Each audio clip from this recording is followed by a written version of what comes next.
तो बच्चों आज हम लोग करेंगे न्यूमेरिकल्स एक पॉइंट चार्ज या फिर ग्रुप ऑफ चार्जेस की वजह से पोटेंशियल पर बेस्ड। ठीक है। मैं हूं Deepak Yadav, director of extra mind tutorial. स्वागत करते हैं आपके अपने YouTube channel Yadav sir physics वाले। बच्चों एक बार हम न्यूमेरिकल देखते हैं और आज का हमारा जो पहला न्यूमेरिकल है वो ये है, यानी कि यहाँ पे हमें दो चार्जेस दे दिए गए, एक पॉजिटिव चार्ज और एक नेगेटिव चार्ज। दोनों की वजह से हमें पोटेंशियल डिफरेंस की वैल्यू बतानी है, सॉरी वैल्यू नहीं, बेसिकली हमें साइन बताना है, यानी Vp माइनस VQ क्या होगा और Vp माइनस VA क्या होगा। हमें पोटेंशियल डिफरेंस का साइन बताना है। ये क्वेश्चन आपका एनसीईआरटी का क्वेश्चन है और बहुत अच्छा क्वेश्चन है, कई बार आपके बोर्ड एग्जाम्स में आपको देखने को मिला है।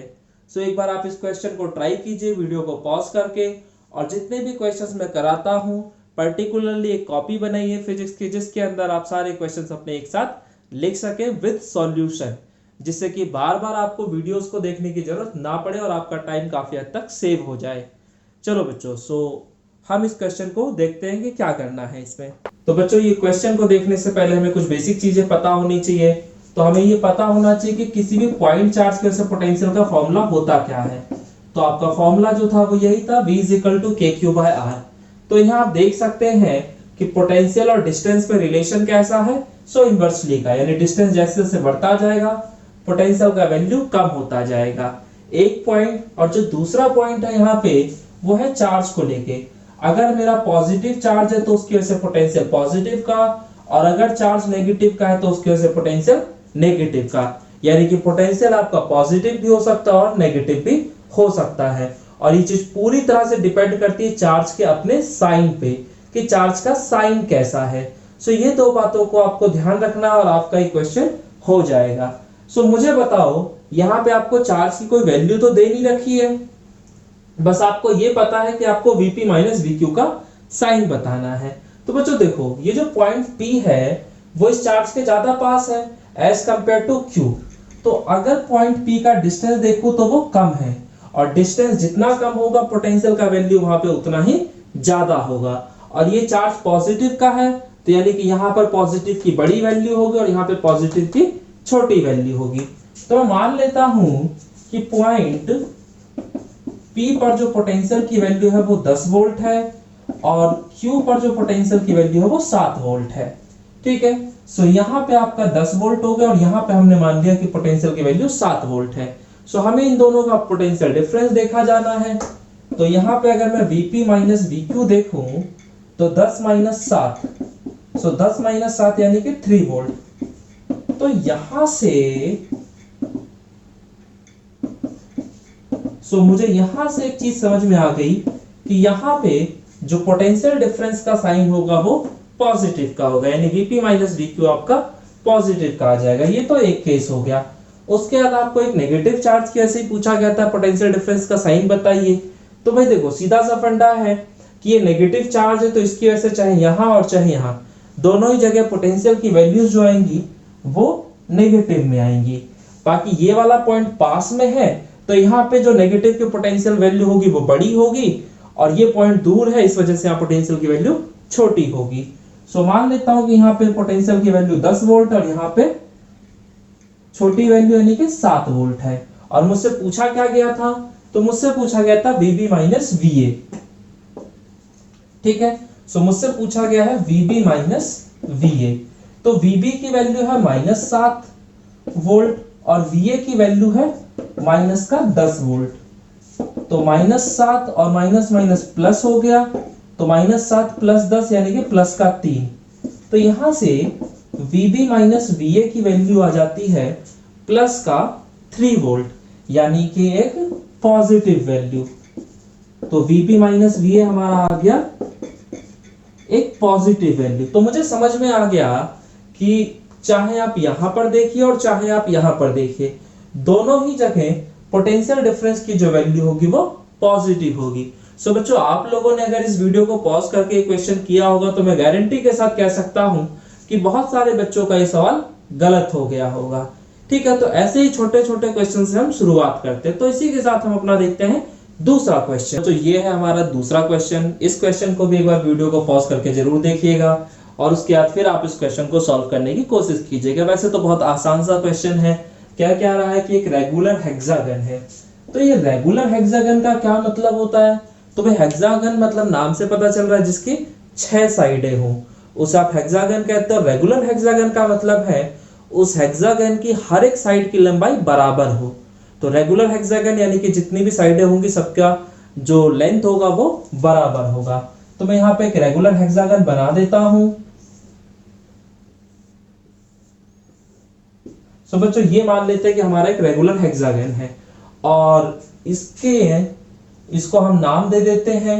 सो मैं यहां से नेमिंग शुरू कर देता हूं, A B C D E और एफ। ठीक है। So regular hexagon of side 10 centimetre. तो इसकी हर एक साइड की लंबाई आपको ऑलरेडी दे रखी है कि भाई 10 सेंटीमीटर की लंबाई है हर एक साइड की। और कह रहा है कि has a charge 5 microcoulomb at each of its vertices. तो जितने भी उसके वर्टिसेस है हर वर्टिस पे आपका 5 माइक्रोकूलम का चार्ज रखा हुआ है। यानी कि यहाँ पे भी 5 माइक्रोकूलम का चार्ज रखा होगा, यहाँ पे भी 5 माइक्रोकूलम का चार्ज रखा है और सेम ऐसे ही हर जगह आपका +5 माइक्रोकूलम का चार्ज रखा हुआ है। अब क्या कहता है? Calculate the potential at the centre of the hexagon. तो जो हेक्सागन है उसके सेंटर पे हमसे पोटेंशियल पूछ रहा है कि सेंटर में बताइए पोटेंशियल होगा क्या। ठीक है। सो ये आपका जस्ट क्वेश्चन था। तो इसका जो सेंटर होगा वो कहां पे होगा, एक बार वो ड्रॉ कर लेते हैं।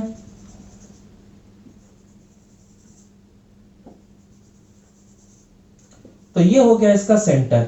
तो सेंटर वाला पॉइंट मान लेता हूं मैं O है। तो बस ये पूछ रहा है मुझसे कि सेंटर वाले पॉइंट पे बताइए आपका पोटेंशियल होगा क्या। तो बच्चों हमें यहाँ पर पॉइंट O पर पोटेंशियल निकालना है सभी चार्जेस की वजह से। ठीक है। सो आपका क्या काम है कि आप सभी की वजह से पोटेंशियल निकालिए और उसका अलजेब्रिक सम कर दीजिए। सो पहली चीज तो आप ये समझ लीजिए कि ये रेगुलर हेक्सागन है। तो यहाँ जो टोटल एंगल बनता है वो 360 का है और 360 का अगर टोटल एंगल है और यहाँ पर अगर मैं बात कर रहा हूं कि 6 साइड्स हैं और वो भी इक्वल साइड्स है तो यहाँ पे जो एंगल होंगे वो भी 6 भागों में बराबर बट जाएंगे।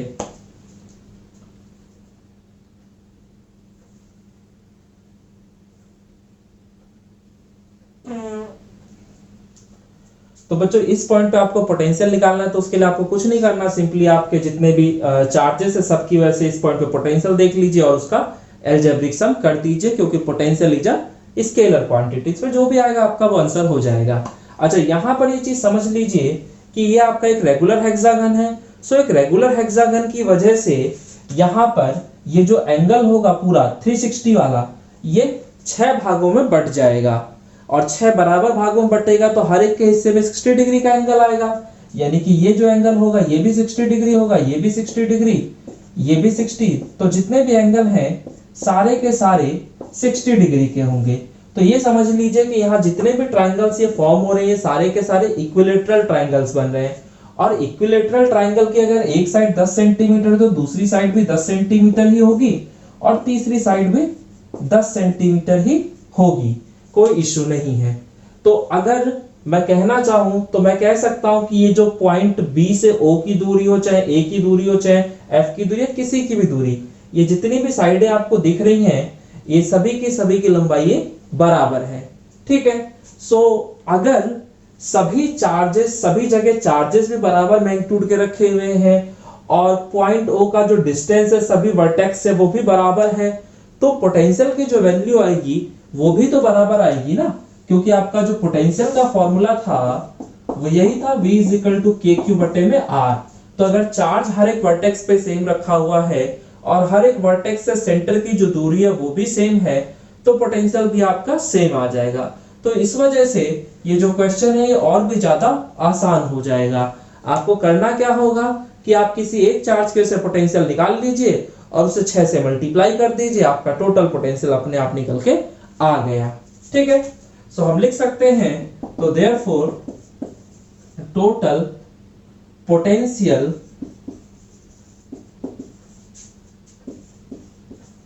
Due to the charges at center is V total is equal to क्या आ जाएगा 6 times of potential due to a single charge. तो एक सिंगल चार्ज की वजह से जो पोटेंशियल होता है वो क्या होता है, सो के क्यू बाय आर। तो के की वैल्यू आपको पता है 9 इंटू 10⁹ होती है। क्यू की वैल्यू भी आपको गिवन है ऑलरेडी 5 माइक्रो कूलम। और जो डिस्टेंस है वो डिस्टेंस कितना है, सो 10 सेंटीमीटर। तो सेंटीमीटर को अगर मैं मीटर में कन्वर्ट करता हूं तो यहाँ पे 10 सेंटीमीटर को मीटर में कन्वर्ट करने का मतलब 10⁻² से मल्टीप्लाई कर देना। अब इसे सिंपली सॉल्व कर दिए, जो भी आएगा वो आपका आंसर हो जाएगा, कोई इशू नहीं है। तो 5 1 जा 5, 5 2 जा 10 और 2 3 जा 6, तो 3 9 जा 27 और फिर उसके बाद क्या आ जाएगा, तो 10⁻9 माइनस 6 यानी कि प्लस का 3 और ये -2 ऊपर जाएगा तो ये प्लस का 2 हो जाएगा। तो प्लस का 3 और प्लस का 2 यानी कि प्लस का 5 आ जाएगा। सो ये आपका टोटल पोटेंशियल निकल के आ गया। सो बच्चों क्वेश्चन तो बहुत आसान था, लेकिन फिर भी कई बार हम लोग गड़बड़ कर देते हैं, इसलिए मैंने आपको ये क्वेश्चन करा दिया। अब इसी के बाद हम लोग कुछ थोड़ा से और अच्छे क्वेश्चंस करते हैं, थोड़ा सा अपना लेवल बढ़ा लेते हैं।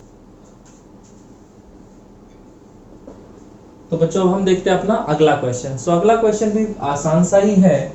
इसमें हमने कहा कि मान लेते हैं हमारे पास दो चार्ज प्लेट्स हैं, इस प्लेट पे पॉजिटिव चार्ज है और इस वाले प्लेट पे आपका नेगेटिव चार्ज है। तो ऑब्वियसली इनकी वजह से जो इलेक्ट्रिक फील्ड सेटअप होगा इस रीजन में, उस इलेक्ट्रिक फील्ड की जो डायरेक्शन होगी वो आपकी इस तरीके से होगी। तो ये इसके अंदर का इलेक्ट्रिक फील्ड है। अब आपसे क्वेश्चन क्या कह रहा है कि अगर कोई चार्ज्ड पार्टिकल है और उसे मैं इस तरीके से क्लोज्ड पाथ के अलोंग लेकर जा रहा हूं, इसको पहले मैं नाम देता हूं इस पाथ को ABCD।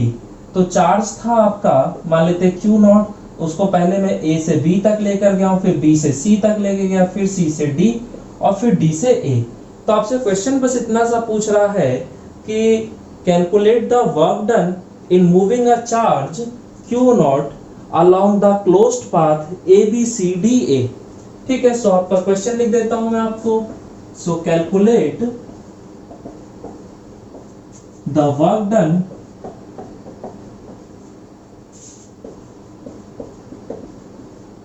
in moving a charge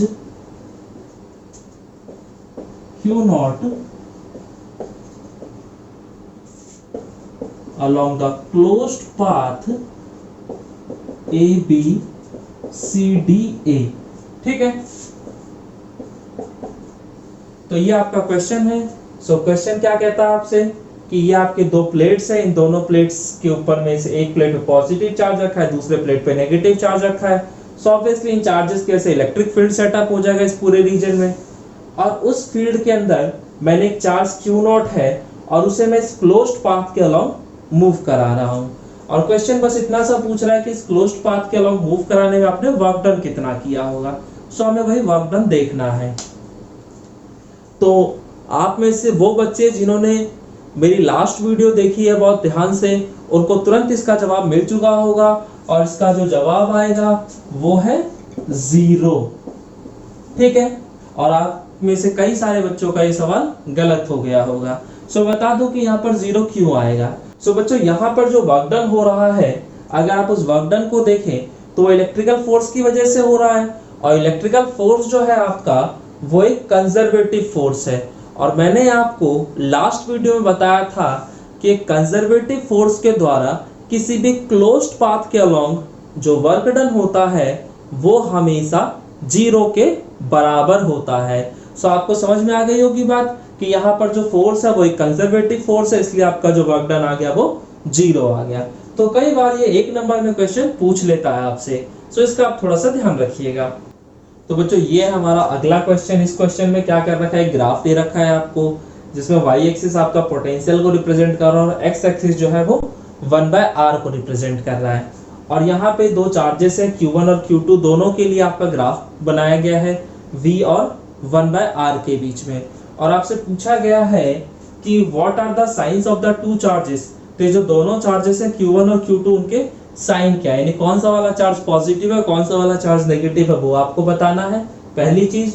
और दूसरी चीज कह रहा है which of the two has larger magnitude and Y.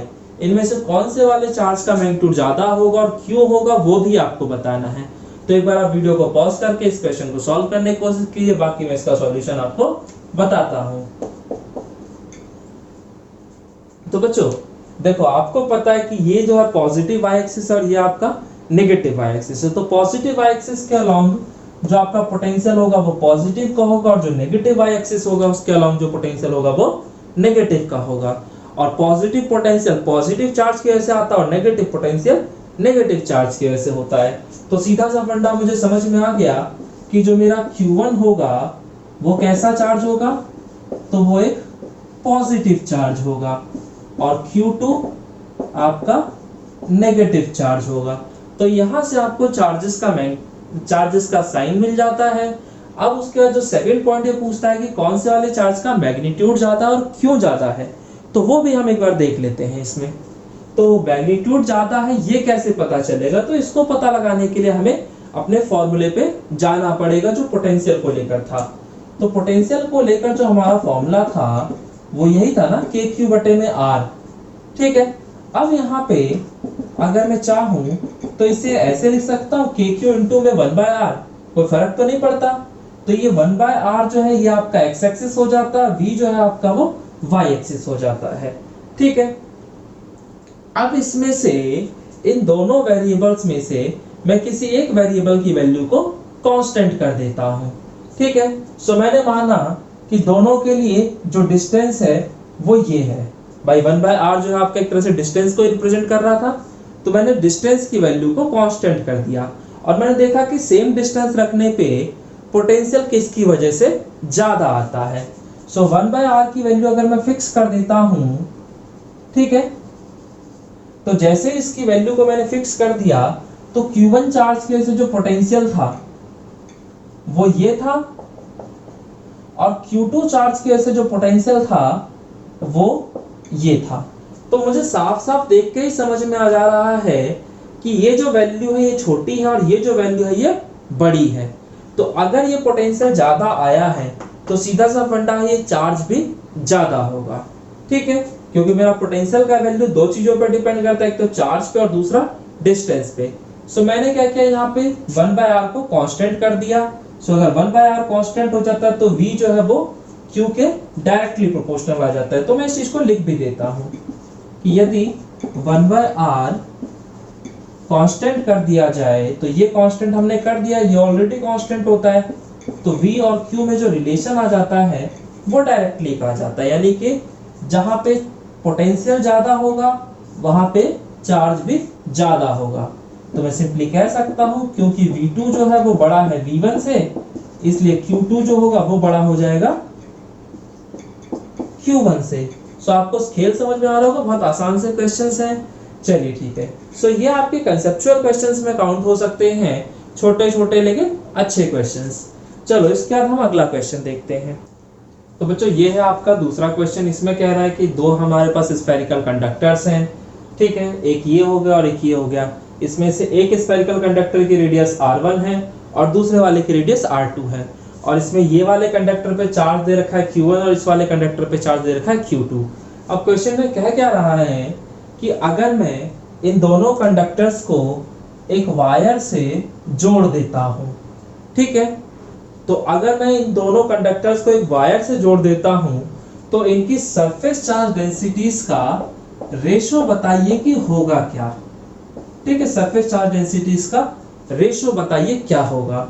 तो अब ये क्वेश्चन आपको सॉल्व करना है, सोचिए आप कैसे आएगा। ये आपका CBSE 2014 का क्वेश्चन है। ठीक है बच्चों,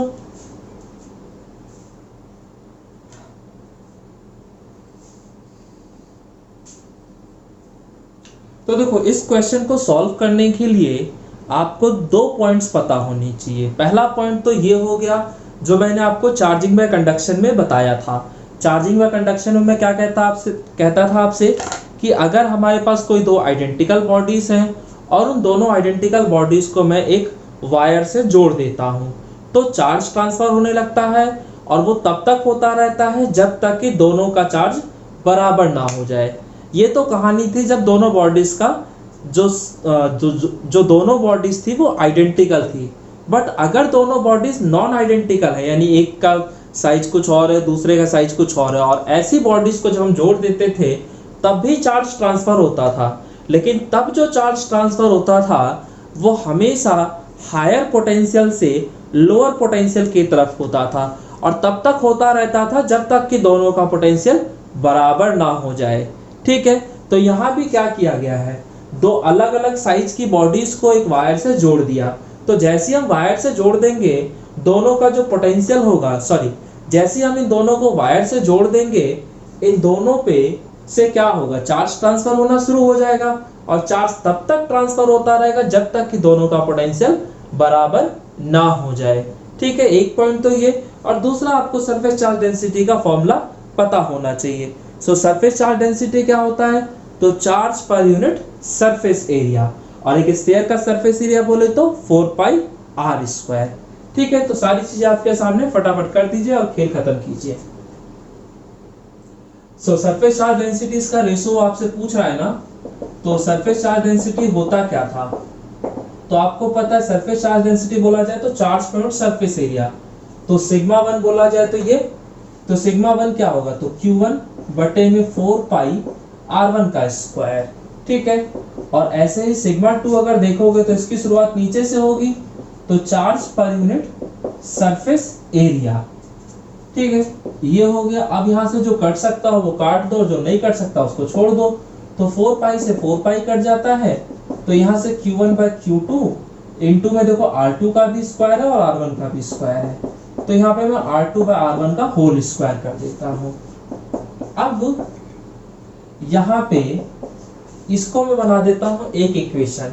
अभी मुझे चार्जेस और रेडियस को लेकर कोई रिलेशन नहीं पता, और इसको लेकर जो एक चीज मुझे पता है वो ये है कि दोनों बॉडीज को एक वायर से जोड़ दिया है। सो आफ्टर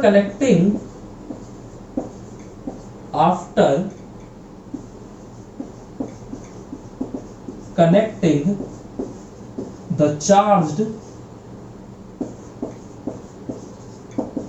spherical cells,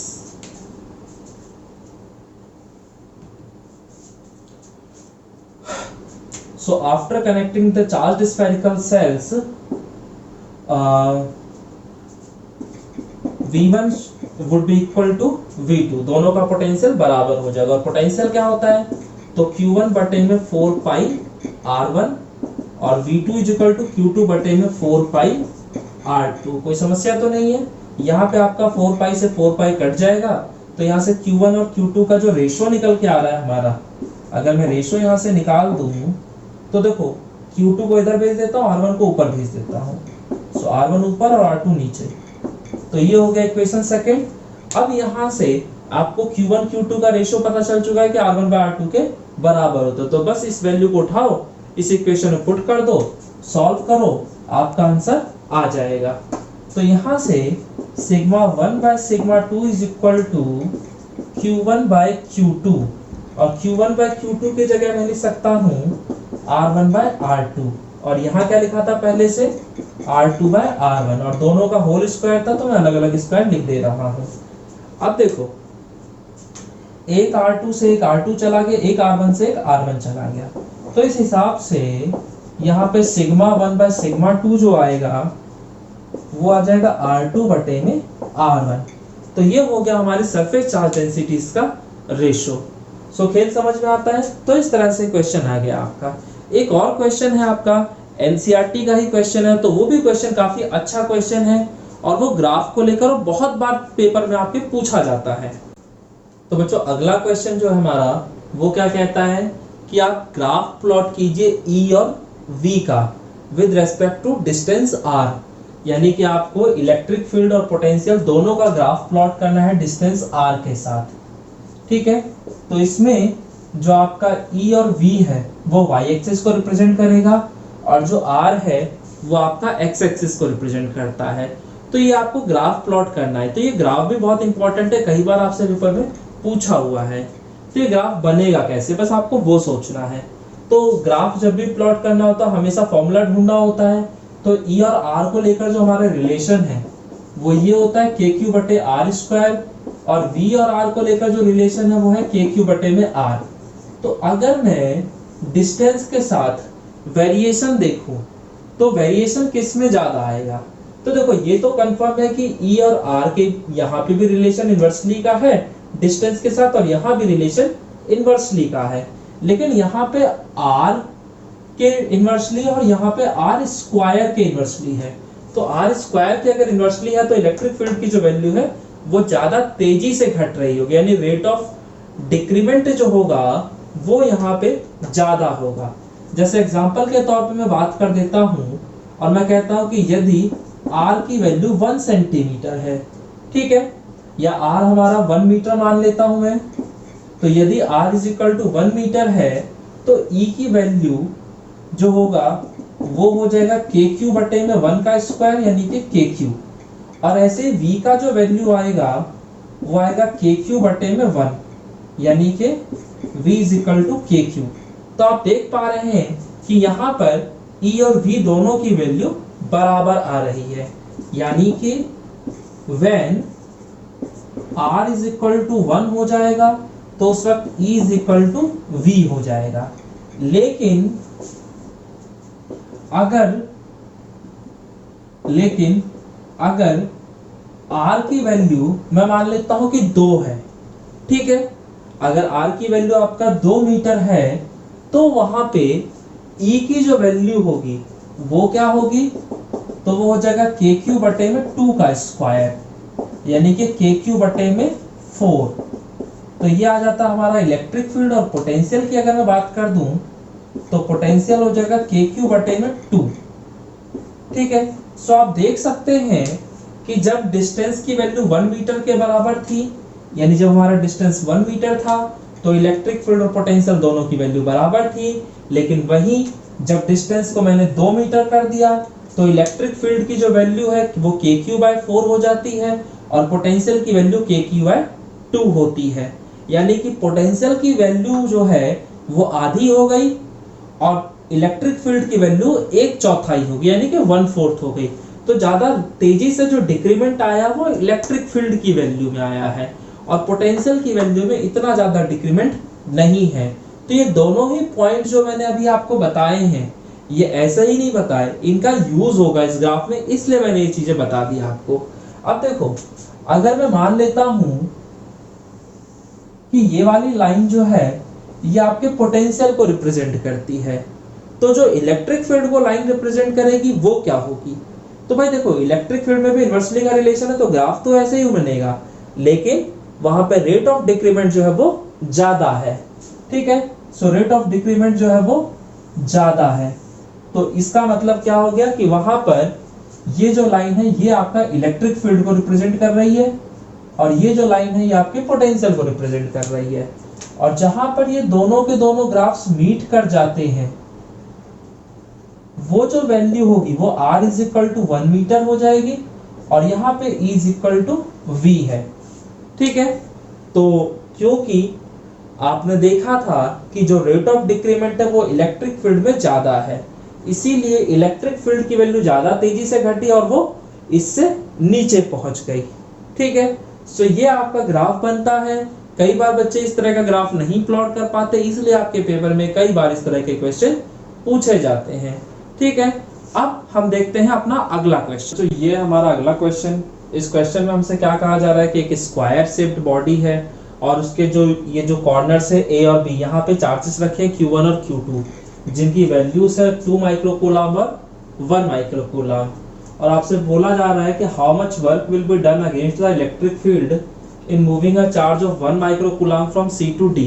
यानी कि अगर आप एक चार्ज को C से D पर लेकर जा रहे हैं और वो जो चार्ज है वो कितने का है? 1 माइक्रोकूलम का। 1 माइक्रोकूलम के चार्ज को अगर आप C से D तक लेकर जा रहे हैं तो आपको बताना है कि आपने वर्क डन कितना किया।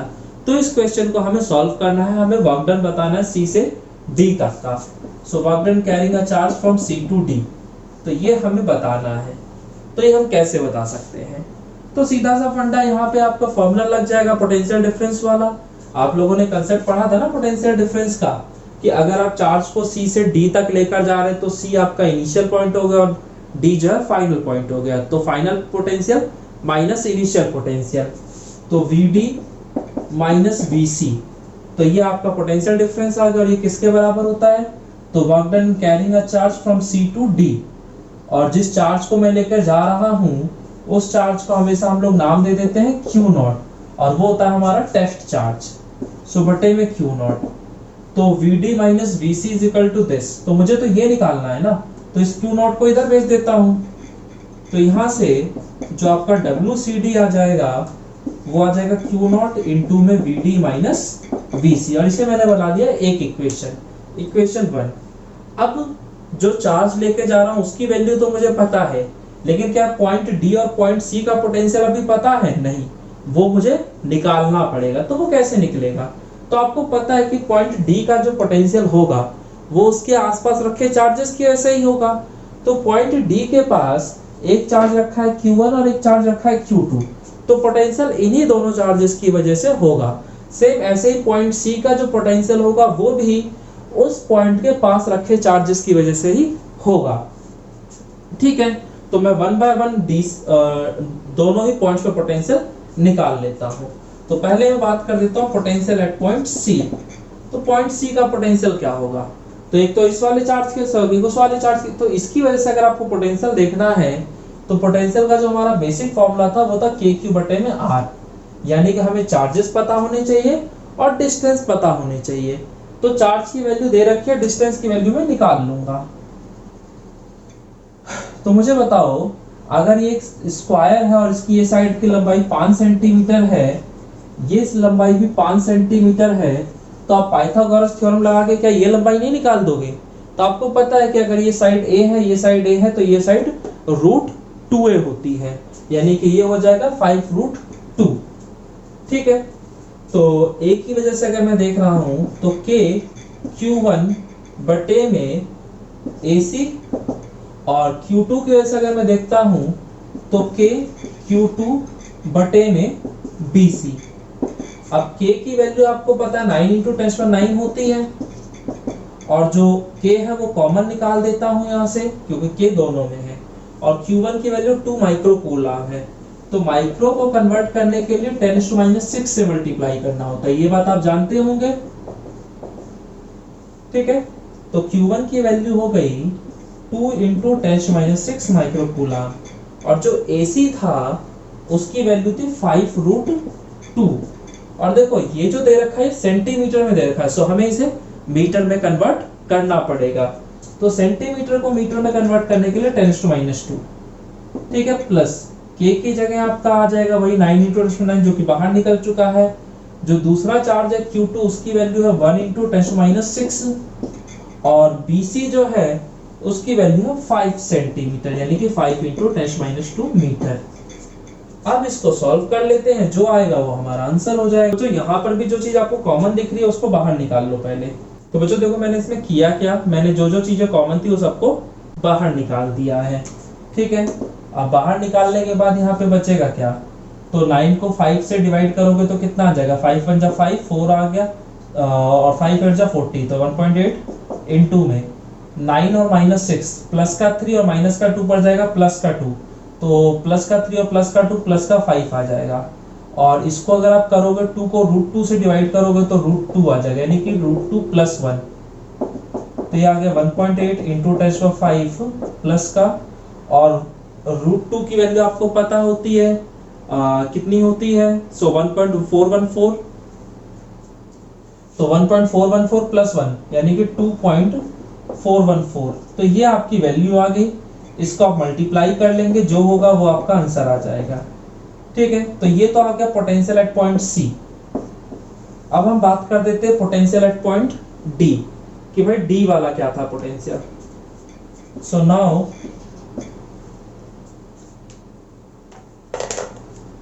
अगर हम VD की बात कर देते हैं, सो VD क्या हो जाएगा हमारा? तो पॉइंट डी का जो पोटेंशियल होगा वो इसकी वजह से भी होगा और उसकी वजह से भी होगा। तो K Q1 बटे में AD प्लस का K Q2 बटे में BD। ठीक है, K यहाँ से कॉमन निकल गया, यानी कि 9 × 10⁹ बाहर चला जाएगा, और Q1 जो है उसकी वैल्यू थी आपकी 2 माइक्रो कूलम, यानी 2 × 10⁻⁶, और AD जो है ये डिस्टेंस आपका 5 सेंटीमीटर का था, यानी 5 × 10⁻², प्लस Q2 जो है उसकी वैल्यू है 1 इंटू 10⁻6 और BD जो है इसकी वैल्यू क्या है, तो इसकी वैल्यू भी वही 5√2 आ जाएगी। यहां से भी जो कॉमन दिखता है सबको बाहर निकाल दो, तो 9 इंटू 10⁻9 बाहर चला गया और मतलब ये तो ऑलरेडी बाहर ही था। यहाँ से 10⁻6 बाहर चला जाएगा और यहाँ से अच्छा ये भी, इसमें भी 10⁻2 का मल्टीप्लिकेशन होना था क्योंकि ये भी सेंटीमीटर में था, तो यहाँ से 5 बाहर चला जाएगा, 10⁻2 बाहर चला जाएगा, तो बचेगा क्या, तो यहाँ बच जाएगा 2 और यहाँ बचेगा 1/√2। ठीक है, सो ये आ गया पोटेंशियल एट पॉइंट डी। सो बच्चों देखो, ये आपका सी पॉइंट का पोटेंशियल हो गया, ये आपका डी पॉइंट का पोटेंशियल हो गया। सो दोनों पोटेंशियल्स आपके पास हैं, तो बस ये वैल्यू यहाँ पुट कर दीजिए, ये दोनों वैल्यूज यहाँ डाल दीजिए। चार्ज Q0 की वैल्यू ऑलरेडी आपको पता है और सारी वैल्यूज पुट करके सॉल्व कर देंगे तो आपका वर्क डन निकल के आ जाएगा। तो वो काम आप अपने आप से कर लीजिएगा। ठीक है, सो आपको समझ में आ रहा होगा। क्वेश्चन काफी अच्छा क्वेश्चन है ये आपका। कई बार बच्चे गड़बड़ कर जाते हैं ऐसे क्वेश्चंस में, तो अगर आपको वर्क डन पूछा गया है तो आपने पोटेंशियल डिफरेंस देख लेना है कि पोटेंशियल डिफरेंस कितना है, और किसी भी पॉइंट का जो पोटेंशियल होता है वो उसके आसपास रखे सभी चार्जेस की वजह से होता है। तो पॉइंट डी के पास यहाँ 2 चार्जेस रखे थे, सी के पास भी यही 2 चार्ज रखे थे, तो इन्हीं की वजह से सारी जगह पोटेंशियल है। तो चलो बच्चों एक लास्ट क्वेश्चन और देख लेते हैं हम लोग आज की क्लास का, फिर उसके बाद हम आज की क्लास को खत्म करते हैं।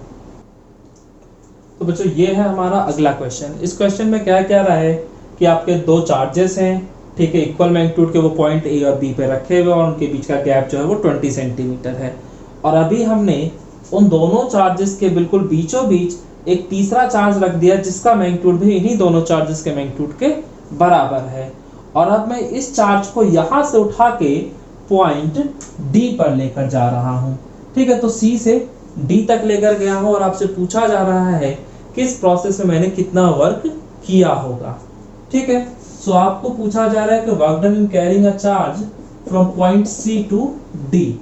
तो सी से डी तक ले जाने में आपने कितना वर्क किया, बस यही आपसे पूछा गया है और इसके अलावा कुछ इस क्वेश्चन में नहीं है। तो इस बार भी वर्क डन का ही क्वेश्चन है, तो वर्क डन का क्वेश्चन वैसे ही पोटेंशियल डिफरेंस से ही सॉल्व होगा जैसे पहले हुआ था अभी। तो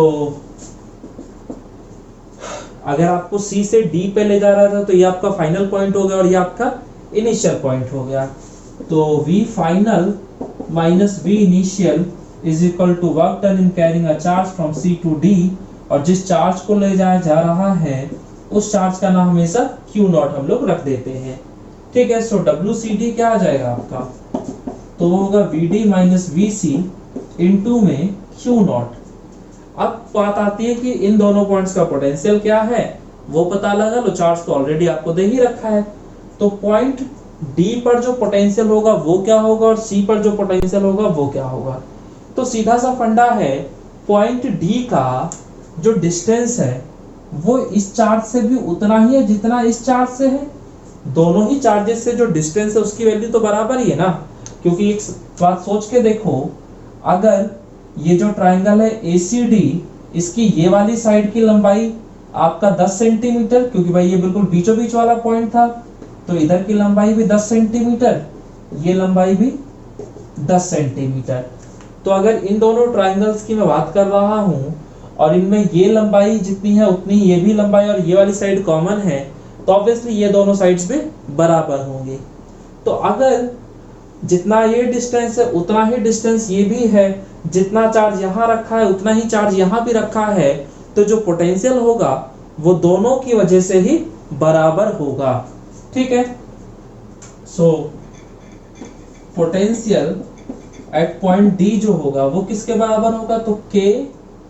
तो दोनों के से पोटेंशियल अगर बराबर ही होगा तो जोड़ोगे तो 2 टाइम्स हो जाएगा ना भाई। Potential is a scalar quantity, simple algebraic sum करना होता है हमें, तो हम इन दोनों के से पोटेंशियल को जोड़ देंगे, तो जोड़ेंगे तो 2 टाइम्स आ जाएगा। 2 टाइम्स ऑफ K, K का मतलब हो गया 9 इंटू 10⁻9, Q की जगह हम ये रख देते हैं 2 इंटू 10⁻7, 10⁻7, तो KQ बटे में R, R का मतलब ये वाला डिस्टेंस। सो ये डिस्टेंस कितना होगा, तो ये पाइथागोरस थ्योरम से निकल जाएगा आपका, इसका स्क्वायर प्लस इसका स्क्वायर इज इक्वल टू इसका स्क्वायर। तो ये जो वैल्यू आएगी ये स्क्वायर रूट में आ जाएगा 20 का स्क्वायर प्लस 10 का स्क्वायर, ठीक है। और इससे आएगा सेंटीमीटर स्क्वायर, तो सेंटीमीटर स्क्वायर को मीटर स्क्वायर में कन्वर्ट करने के लिए 10⁻⁴, लेकिन वो रूट में ही है तो यहाँ पे आ जाएगा 10⁻²। और इसको आप सॉल्व कर लेंगे तो ये पॉइंट डी का पोटेंशियल आ जाएगा। तो पॉइंट डी का पोटेंशियल आपके पास है। अब मैं बात कर देता हूँ पॉइंट सी पर जो पोटेंशियल है वो क्या होगा। तो पॉइंट सी पर अगर देखा जाए तो भी तो पोटेंशियल दोनों की वजह से बराबर ही होगा भाई, जितना पोटेंशियल इसकी वजह से होगा उतना ही पोटेंशियल इसकी वजह से भी होगा, क्योंकि चार्जेस भी दोनों पॉइंट पे सेम है और डिस्टेंसेस भी दोनों पॉइंट्स के सेम है। सो चार्ज सेम, डिस्टेंस सेम, तो पोटेंशियल भी सेम। तो पॉइंट सी पर जो पोटेंशियल होगा वो भी 2 टाइम्स कर सकता हूँ। के की जगह वही 9 × 10⁻⁹, Q1 की जगह आपका 2 × 10⁻⁷ आ जाएगा, बटे में R की जगह यहाँ पे 10 सेंटीमीटर। सो सेंटीमीटर को मीटर में कन्वर्ट करने के लिए 10⁻²। तो ये आ गया पॉइंट सी का पोटेंशियल। तो डी और सी दोनों के पोटेंशियल आपके पास हैं। चार्ज जो आप लेकर गए थे उसकी वैल्यू आपको पता है, जस्ट वैल्यू पुट कीजिए, सॉल्व कीजिए, आपका वर्क डन निकल के आ जाएगा। सो ये क्वेश्चन भी आपके एचसी वर्मा का क्वेश्चन है। इससे पहले जो मैंने क्वेश्चन कराया था वो भी आपके एचसी वर्मा का क्वेश्चन था, ठीक है बच्चों। सो ये आपको मैंने पोटेंशियल पे बेस्ड जो भी पॉसिबल क्वेश्चंस हो सकते थे वो मैंने आपको करा दिए। बाकी हम लोग नेक्स्ट वीडियो में मिलेंगे एक नए टॉपिक के साथ। सो बच्चों, अगर आपको वीडियोस इफेक्टिव लग रही है, आपको लगता है कि हाँ ये आपके लिए यूजफुल है और ये आपको देखनी चाहिए, तो प्लीज़ आप चैनल को सब्सक्राइब जरूर कर दीजिए और बेल आइकन दबा दीजिए, जिससे कि जो भी वीडियो आए उसकी नोटिफिकेशन आप तक पहुंच सके और आपकी कोई भी वीडियो मिस ना हो। सो चलिए बच्चे, अपना रखिए ख्याल और हम मिलेंगे अपने नेक्स्ट क्लास में।